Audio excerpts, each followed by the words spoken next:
I think that my case is a really unique example of when journalistic integrity is challenged and can go awry.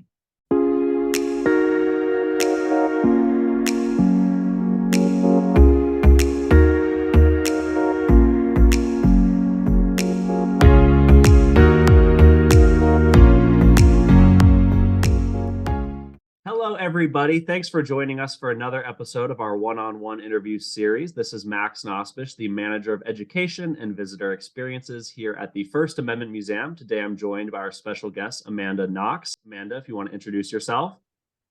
Hello, my name is Amanda Knox. I am a writer and podcaster, perhaps most famously known for being wrongly accused of a horrific crime that happened when I was studying abroad in Italy. Thank you for joining us, Amanda. So, you have a very unique relationship with the press, to say the least. Could you tell me how the press has shaped and impacted your life? Absolutely. So prior to being a 20-year-old studying abroad, I didn't really think much about the media or the press. I think, like many things, many systems in our society, I just took it for granted. It was just a thing that was out there that was something that I could consume. And then when I was wrongly accused and imprisoned and put on trial, I realized that the media was a tool that is wielded by people. And with that great power came great responsibility that was not always respected, and in fact, at times was abused. So I think that what happened in my case is that the scandalous narrative that was put forth by the prosecution, but which was unjustified by the evidence, became the predominant narrative because of how well it sold papers and how well it attracted attention in the media. And the less compelling, the more boring, but more realistic and more justified story did not rise to the top. And so I think that my case is a really unique example of when journalistic integrity is challenged and can go awry. So, and you're kind of touching on this already, but we seem to be having a crisis of fake news in the country today. Misinformation, disinformation.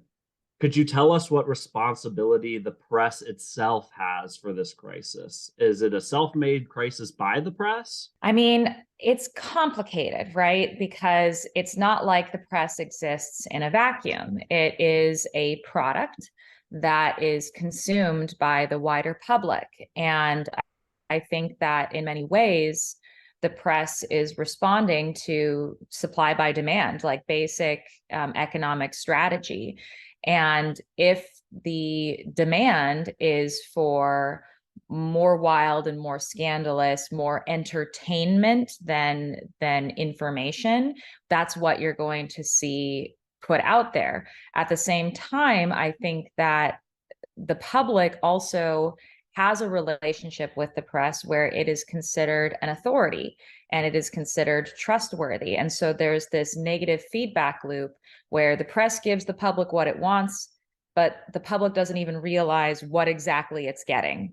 In the same way that, like, you might want to order a chocolate cake instead of dinner. But it's like they say, oh, this is a chocolate cake that has the same calories as a salad, and it doesn't. So I think that that's where it gets complicated, is there's this negative feedback loop going on, particularly right now where the press has a lot of economic pressure put on it. We're living in a society where people expect information to come for free. And as a result, the media is taking shortcuts and cutting costs that typically would go towards doing proper investigations, doing more research, spending more time on discovering the truth of stories before reporting them.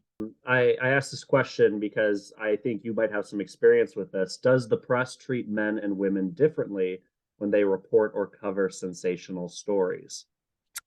Yeah. I would love it if it was a world where sensational stories didn't exist in the first place, that we were, all of us, more skeptical and more sophisticated consumers of information. The unfortunate reality is that when women are accused or are a part of scandals, it sells better than stories of men who are accused or are involved in scandals. And as a result, I think what happens is women typically are more often defined by the accusation or the scandal. They're more put into a box. If they are recognized as a victim of a system, they tend to be blamed for their own victimization much more so than men. And I think that that speaks to a troubling tendency in society to put women into boxes and to limit their humanity or the scope of their humanity in the general eye of the public.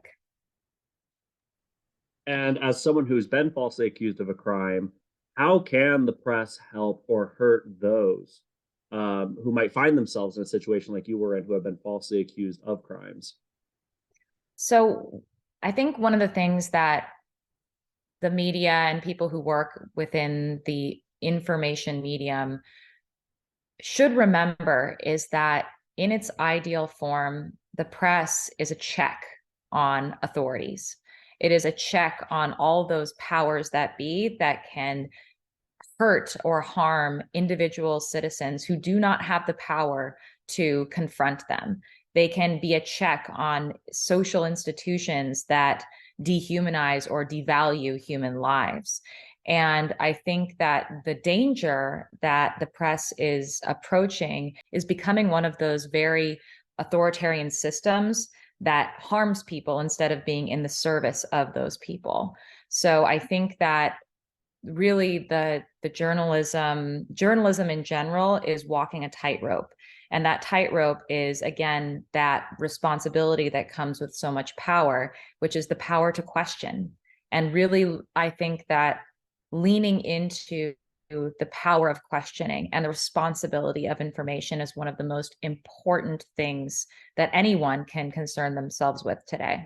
What can we do as individuals, everyday people, to protect ourselves from things like clickbait, sensationalism, misinformation? We may not have the training, we may not be, all know all the ins and outs of the journalism profession. But what are some tips that we need to know to protect ourselves from? Absolutely. Yeah, I mean, of course, nobody can know in every instance how the sausage gets made. That's an unrealistic expectation of everyone. And absolutely, we need to be able to trust people in authority and people in institutions to be providing us the service that they're supposed to be providing us. I think as consumers, we need to recognize, however, that all of these systems are man-made, and therefore they are subject to the flaws of man. And as a result, I think we need to cultivate both a kind of media literacy, so a better understanding of how the sausage gets made, even if it's not a full and complete understanding. And beyond that, I think we need to cultivate self-awareness, an awareness of how we are being impacted by the information that is coming at us, and whether or not our reaction is justified based upon the information that is shared or the way that it is shared with us. Is it just a catchy headline? Is it just an easy story? Is that why we are attaching ourselves to it because it speaks to some kind of political or moral or ideological bent inside of us?